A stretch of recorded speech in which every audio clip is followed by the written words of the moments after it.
आदाबर से मैं हूं सफ़ीउल्लाह, आप देख रहे हैं 4 टीवी खबरनामा। सबसे पहले नजर डालते हैं सुर्खियों पर।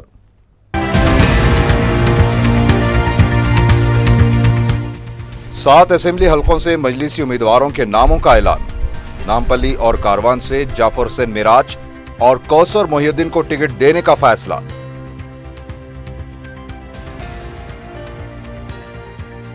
अकबर ओवैसी, अहमद पाशा कादरी, मुमताज अहमद खान, अहमद बलाला और मौजम खान उनके मौजूदा हलकों से पार्टी उम्मीदवार बरकरार। तेलुगुदेशम ने बीजेपी के आगे घुटने टेक दिए। बीजेपी को तेलंगाना में 8 पार्लिमानी और 45 असेंबली नशिस्तें देने से इत्तेफाक।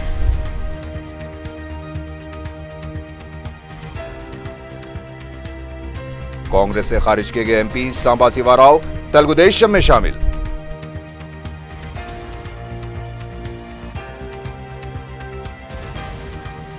और अजीम तर हैदराबाद में शामिल किए गए रंगारेड्डी के इलाकों में सरपंच के चुनाव का ऐलान।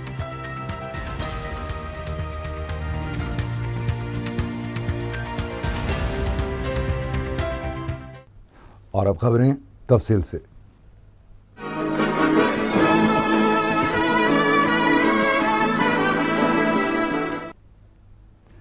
शहर के 7 असेंबली हलक़ेजात से मजलिसी उम्मीदवारों के नामों का ऐलान कर दिया गया है।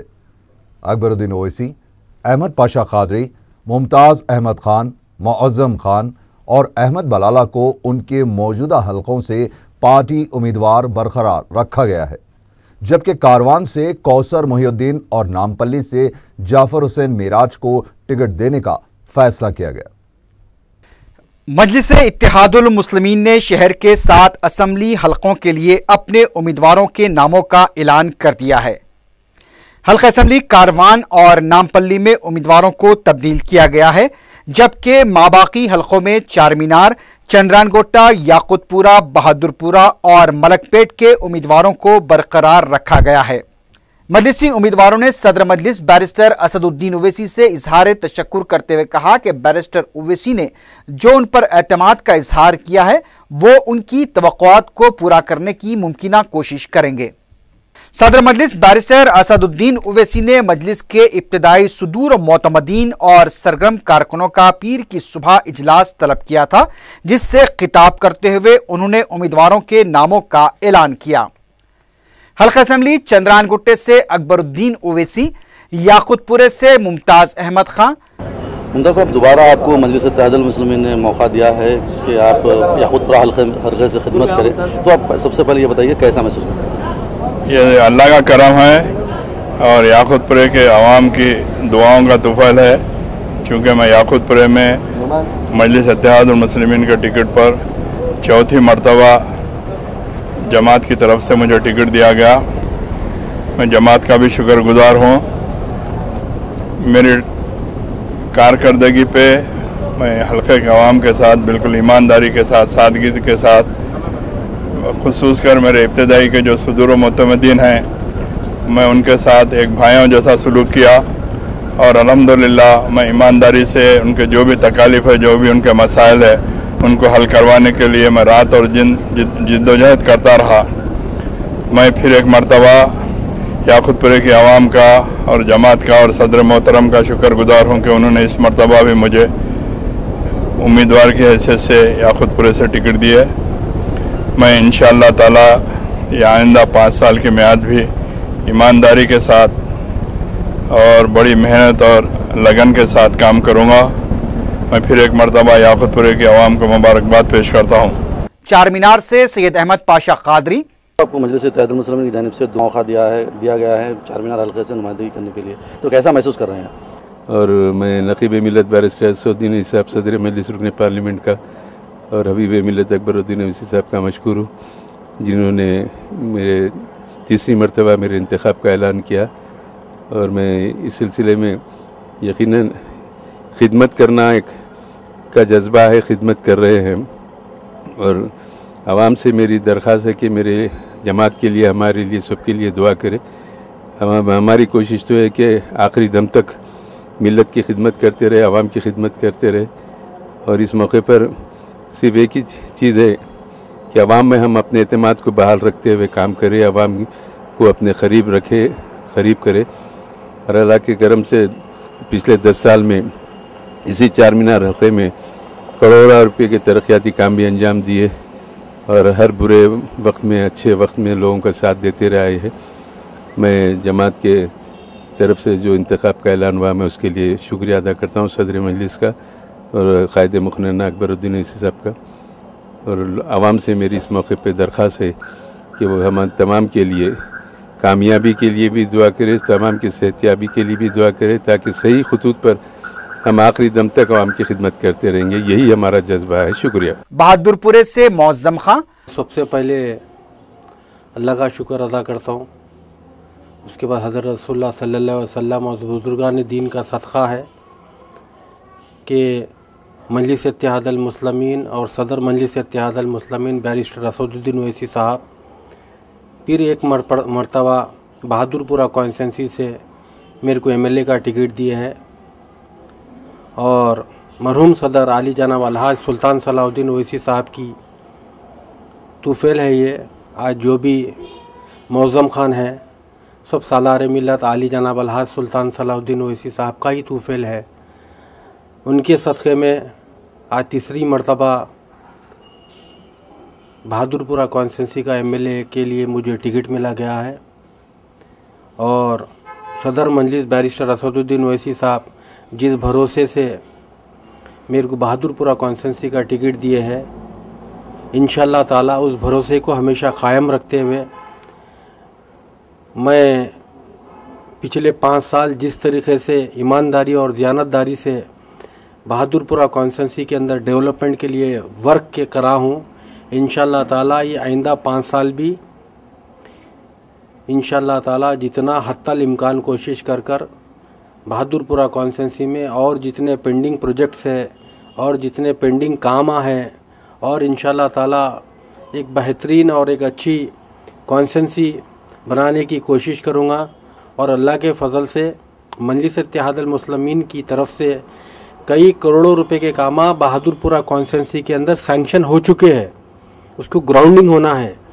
अल्लाह के फ़ज़ल से अब ये कोड ऑफ कंडक्ट ख़त्म होते कि इंशाअल्लाह ताला वो भी काम जल्द से जल्द चालू हो जाएंगे और जो भी पेंडिंग वर्क्स है इंशाअल्लाह ताला हत्तल इम्कान कोशिश करेंगे। और हमारे चैनलों के ज़रिए, आपके चैनल के ज़रिए ख़ास तौर से मैं बहादुरपुरा कॉन्स्टिट्यूंसी के सारे मजलिस इत्तेहादुल मुस्लिमीन के सुदूर मोतमदीन वर्कर्स और हमारे मजलिस इत्तेहादुल मुस्लिमीन के जितने चाहने वाले हैं और बहादुरपुरा कॉन्स्टिट्यूंसी के तमाम लोगों से शुक्रिया अदा करता हूँ। आपकी मोहब्बत, आपका साथ मेरे साथ था, उसी की वजह से फिर एक मरतबा मुझे बहादुरपुरा कॉन्स्टिट्यूंसी का एमएलए बना गया है।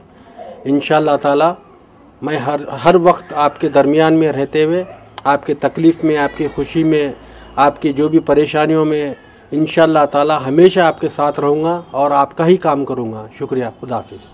और मलकपेट से अहमद बलाला को उम्मीदवार बरकरार रखा गया है। अल्लाह ताला का लाख लाख करम शुक्र है कि अल्लाह ने दोबारा हल्के मलकपेट से उम्मीदवार की हैसियत से सदर मजलिस बैरिस्टर असदुद्दीन ओवैसी ने नामज़द किया। मजलिस इत्तेहादुल मुस्लिमीन जिस वक्त पहली बार हल्के मलकपेट में आई उस वक्त से जिद्दोजहद करते हुए तरक्याती कामें करवा रही है। इंशाअल्लाह ताला मजलिस उसी चीज़ को जारी रखते हुए और बेहतर से बेहतर हल्के मलकपेट को एक मिसाली हल्का बनाते हुए और बेहतर से बेहतर काम करने की कोशिश करेगी। मैं अल्लाह ताला का शुक्रगुज़ार हूँ और सदर मजलिस का भी शुक्रगुज़ार हूँ जिन्होंने मुझ पर भरोसा कर दोबारा इस हल्के से उम्मीदवार बनाया है। और मैं अवामुन्नास से अपील करता हूँ कि आप लोग भरपूर अपना तादाद में हर एक घर से हर एक फ़र्द निकल कर अपने वोट का इस्तेमाल करें और मजलिस इत्तेहादुल मुस्लिमीन को भारी अक्सरियत से कामयाब करवाएं। कारवान से सरगर्म मजलिसी कारकुन कौसर महिउद्दीन। कौसर साहब, आपको मजलिस की तरफ से पहली बार मौका दिया गया है तो आप कैसा महसूस कर रहे हैं, जबकि आप एक कॉर्पोरेट डिवीज़न की नुमाइंदगी भी कर चुके हैं और कारवान से बखूबी वाकिफ़ हैं, तो आप कैसा महसूस कर रहे हैं कि कारवान से पहली बार आपको मौका दिया? शुक्र अल्हम्दुलिल्लाह, अल्लाह का लाख लाख एहसान है हुज़ूर पाक सल्लल्लाहु अलैहि वसल्लम के सदक़े में। उसके बाद जमात का बहुत बड़ा मेरे पर एहसान है, मेरे पर और मेरे ख़ानदान के ऊपर जिस नाचीज़ को इस लायक समझा, मेरे सदर मोहतरम असदुद्दीन अवी साहब का और जनाब अकबरुद्दीन अवी साहब का मैं शुक्र अदा करता हूँ, ताकि मैं सोच नहीं सका था मेरे को टिकट मिलेगा। मैं 1987 के अंदर इस जमात का इब्तदाई का सदर बना था, जिसके बाद लगातार मैं इब्तदाई सदर रहा।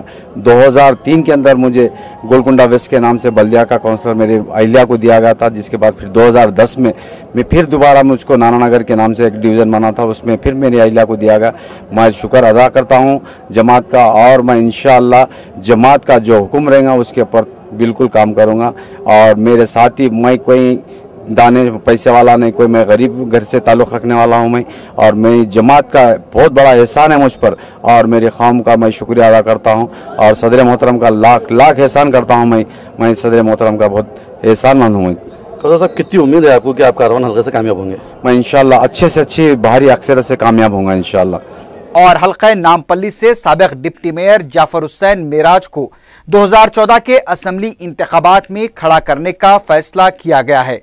की तरफ से मजलिस इत्तेहाद मुस्लिमीन की तरफ से आपको पहली बार मौका दिया गया है, वो भी नामपल्ली कॉन्स्टिट्यूंसी से, तो सबसे पहले ये बताइए कैसा महसूस कर रहे हैं? अल्हम्दुलिल्लाह, मैं सबसे पहले अल्लाह उसके रसूल का शुक्र वजा लाता हूँ। उसके बाद में मजलिस इत्तेहाद मुस्लिमीन के सदर बैरिस्टर असदुद्दीन अवैसी साहब, जनाब अकबरुद्दीन अवैसी साहब, इन लोगों का तहे दिल से शुक्रिया अदा करता हूँ।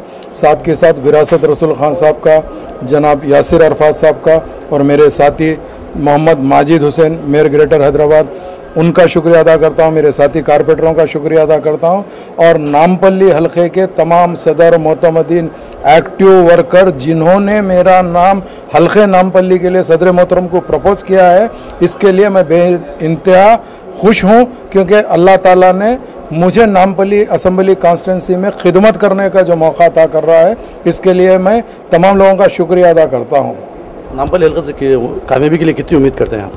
अगर अल्लाह ने चाहा तो जो हिसाब से मैं जोश, उसके साथ साथ यहाँ पर एग्जिस्टिंग जो मेहनत रह चुकी है जनाब यासिर अरफात साहब की, माजिद साहब की, तमाम कारपोरेटर की और तमाम वर्कर की, इससे मुझे अल्लाह की ज़ात से उम्मीद है कम से कम मैं 25,000 से नामपल्ली हल्के को जीत के ये बता दूंगा कि ये मजलिस इत्तेहादुल मुस्लिमीन का किला था, किला है, और इंशाल्लाह किला रहेगा। उम्मीदवारों के नामों के ऐलान के साथ ही कारकुनों और मुहिबान मजलिस में गैर मामूली जोश खरोश देखा गया। सदर मजलिस बैरिस्टर असदुद्दीन ओवैसी ने कहा कि दीगर हल्क़ाजात के लिए भी मजलिसी उम्मीदवारों के नामों का जल्द ऐलान किया जाएगा। तेलुगुदेशम ने बिलाखिर बीजेपी के सामने घुटने टेक दिए हैं। उसने 10 साल के वक्फे के बाद दोबारा बीजेपी से मुफाहमत कर ली। तेलंगाना में 45 असेंबली और 8 पार्लिमानी नशिस्तें बीजेपी के हवाले करने से इत्तेफाक कर लिया गया। रियासत की तकसीम से पहले से ही चंद्रबाबू नायडू ने दिल्ली के चक्कर काटते हुए मुफाहमत का बीज बो दिया था। इसके बाद अवाम को गुमराह करने के लिए दोनों जमातों ने मुफाहमत के मसले पर चूहे बिल्ली का खेल खेला, और फिर दिल्ली में दोनों जमातों के कायदीन ने इस ड्रामे पर से पर्दा उठा दिया है। इस सिलसिले में 1 या 2 दिन में सरकारी तौर पर भी ऐलान कर दिया जाएगा। कांग्रेस से खारिज किए गए गुंटूर के रुकन पार्लियामेंट आर पार्टी सांबा शिवा राव और उनके हामियों ने तेलुगुदेशम में शमूलियत इख्तियार की है। एनटीआर ट्रस्ट भवन में नारा चंद्रबाबू नायडू से मुलाकात करते हुए सांबा शिवा राव ने तेलुगुदेशम में अपनी शमूलियत का ऐलान किया है। तेलुगुदेशम के सदर ने खंडवा पहनाकर पार्टी में उनका खैर मकदम किया। इस मौके पर चंद्रबाबू नायडू ने खिताब करते हुए कहा कि सीमा आंध्रा के साथ हुई नाइंसाफी पर सांबा शिवा राव ने जिद्दोजहद की है। उनका कहना था कि आज सीमा आंध्रा के अवाम कांग्रेस का नाम लेना भी नहीं चाहते।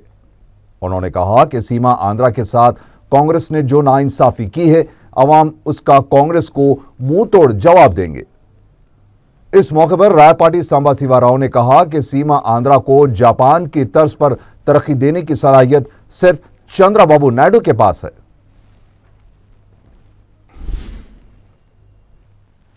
तेलुगुदेशम के रुकन असेंबली जी मुद्दु कृष्णा नायडू ने नेल्सन सर्वे को बकवास करार दिया है।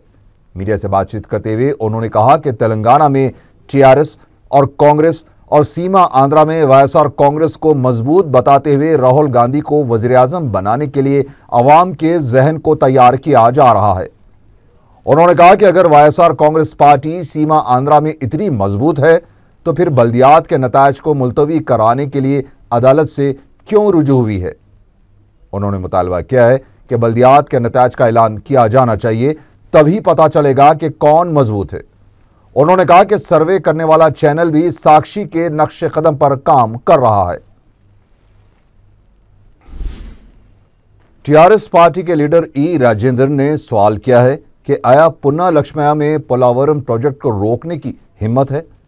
तेलंगाना भवन में मीडिया से बातचीत करते हुए ई राजेंद्र ने कहा कि कृष्णा गोदावरी से तेलंगाना को पानी लाने की भी पुन्ना लक्ष्मया में हिम्मत नहीं है। उन्होंने इल्जाम लगाया कि जल यज्ञम को धन यज्ञम में तब्दील करने का सहरा भी पुन्ना लक्ष्मया के सर जाता है। उन्होंने कहा कि सिर्फ तेलंगाना की तश्कील के लिए टीआरएस का वजूद अमल में लाया गया था। नायब वज़ीर आला दामोदर राज नरसिम्हा को तनकीद का निशाना बनाते हुए ई राजेंद्र ने सवाल किया, दामोदर ने दलितों के लिए क्या किया, इसका उन्हें जवाब देना होगा।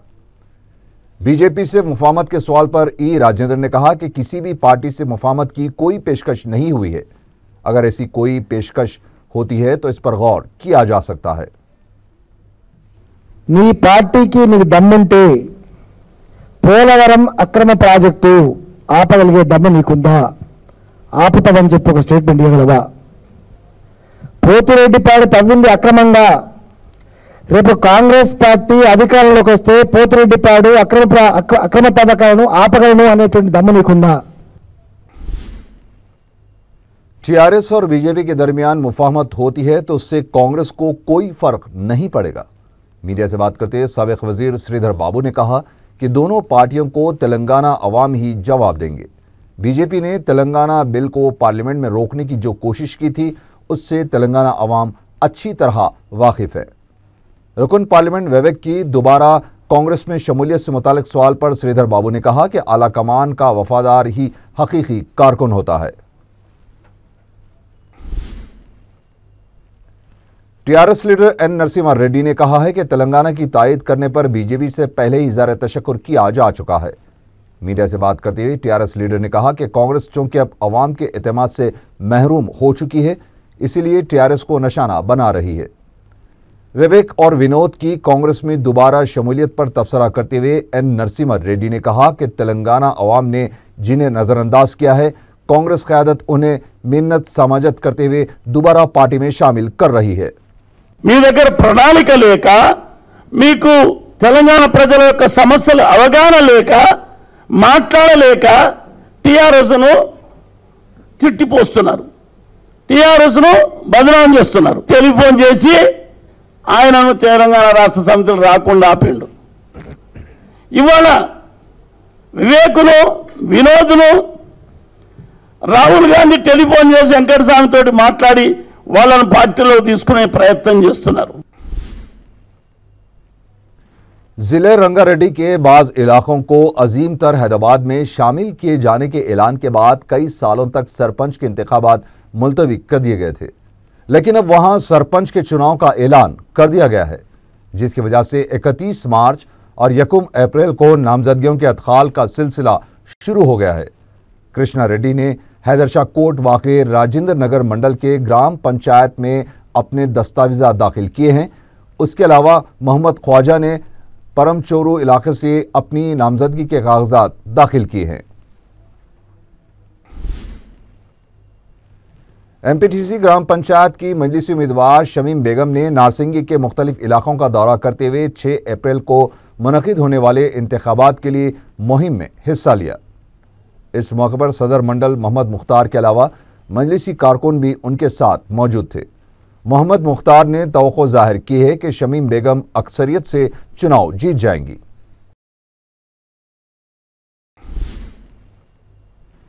साबिक वजीर डी मानिक वरप्रसाद ने कहा है कि रियासत की तकसीम करके सोनिया गांधी ने एक बेहतरीन काम किया है। मीडिया से बात करते हुए साबिक वजीर ने कहा कि सोनिया गांधी ने उन्हें केसीआर और केसीआर जैसे अफराद से निजात दिलाई है। उन्होंने कांग्रेस से मुतालबा किया है कि सीमा आंध्रा में समाजी इंसाफ के लिए एसटी, एससी और कापू तबके को क़यादत सौंपी जाए। सांबा शिवाराव की तेलुगुदेशम में शमूलियत से मुतालिक सवाल पर मानिक वरप्रसाद ने कहा कि राय पार्टी उनके गुरु हैं, लिहाजा वो सिर्फ उन्हें मुबारकबाद दे सकते हैं। ఈ కేసీఆర్ వలన ఇలాంటి వ్యక్తుల వలన మాకు చాలా సమస్యలు వచ్చాయి. సీమాంధ్ర ప్రజలకి తెలంగాణలో కేసీఆర్ అనే ఒక ఈ సమస్యాత్మకమైన మనిషి నుంచి మమ్మల్ని విముక్తి చేసినందుకు, మాకు పీడా వేడలేనందుకు మాకు సంతోషంగా ఉంది. ఆవిడకి సోనియా గాంधी గారికి ధన్యవాదాలు తెలియజేస్తా ఉన్నాం. रियासत भर में तेलुगु सालेनो उगादी का त्यौहार रिवायती जोश खरोश के साथ मनाया गया। रविंद्र भारती में एक तकरीब मुनक़िद हुई जिसमें चीफ सेक्रेटरी पी.के. मोहंती ने शिरकत की। उगादी के मौके पर चीफ सेक्रेटरी ने अपनी नेक तमन्नाओं का इजहार करते हुए कहा कि नया साल अवाम के लिए बेहतर होगा। आंध्र प्रदेश कांग्रेस कमेटी के दफ्तर में भी उगादी तकरीब मुनक़िद हुई जिसमें चिरंजीवी, सी रामचंद्रया और डी माणिक्यवर प्रसाद के अलावा दिगर कायदीन ने शिरकत की। इस मौके पर चिरंजीवी ने कहा कि उम्मीद का दामन नहीं छोड़ना चाहिए, इससे मुश्किलों का मुकाबला किया जा सकता है। तेलंगाना कांग्रेस कमेटी में भी उगादी तकरीब मुनक़िद हुई जिसमें साबिक़ वज़ीर श्रीधर बाबू और रुकन कौंसिल मोहम्मद अली शब्बीर ने शिरकत की। इस मौके पर श्रीधर बाबू ने कहा कि ये साल पंचगान के मुताबिक अच्छी सोच रखने वालों के लिए अच्छा होगा और ऐसी ही अच्छी सोच के साथ सोनिया गांधी ने तेलंगाना दिया है और सुनहरा तेलंगाना कांग्रेस के जरिए ही मुमकिन है। बीजेपी के दफ्तर में उगादी तकरीब मुनक़िद हुई जिसमें विद्यासागर राव के अलावा दिगर कायदीन ने शिरकत की। इस मौके पर विद्यासागर राव ने अवाम को मुबारकबाद पेश की। तेलुगुदेशम के दफ्तर में भी उगादी तकरीब मुनक़िद हुई जिसमें तेलुगुदेशम के सदर ने अवाम को मुबारकबाद पेश की है।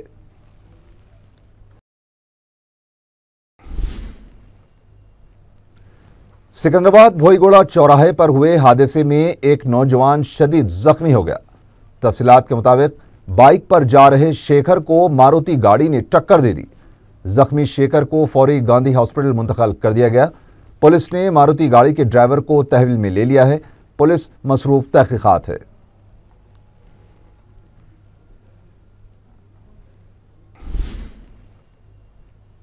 आखिर में सुर्खियां एक बार फिर।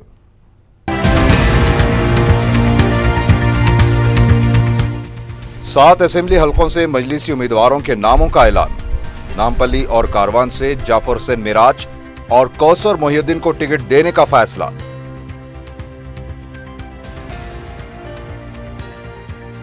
अकबर ओवैसी, अहमद पाशा कादरी, मुमताज अहमद खान, अहमद बलाला और मौजम खान उनके मौजूदा हलकों से पार्टी उम्मीदवार बरकरार। तेलुगुदेशम ने बीजेपी के आगे घुटने टेक दिए। बीजेपी को तेलंगाना में 8 पार्लिमानी और 45 असेंबली नशिस्तें देने से इत्तेफाक।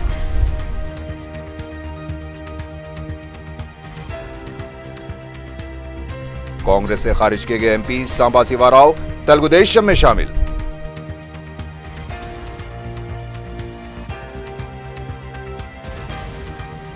और अजीम तर हैदराबाद में शामिल किए गए रंगारेड्डी के इलाकों में सरपंच के चुनाव का ऐलान।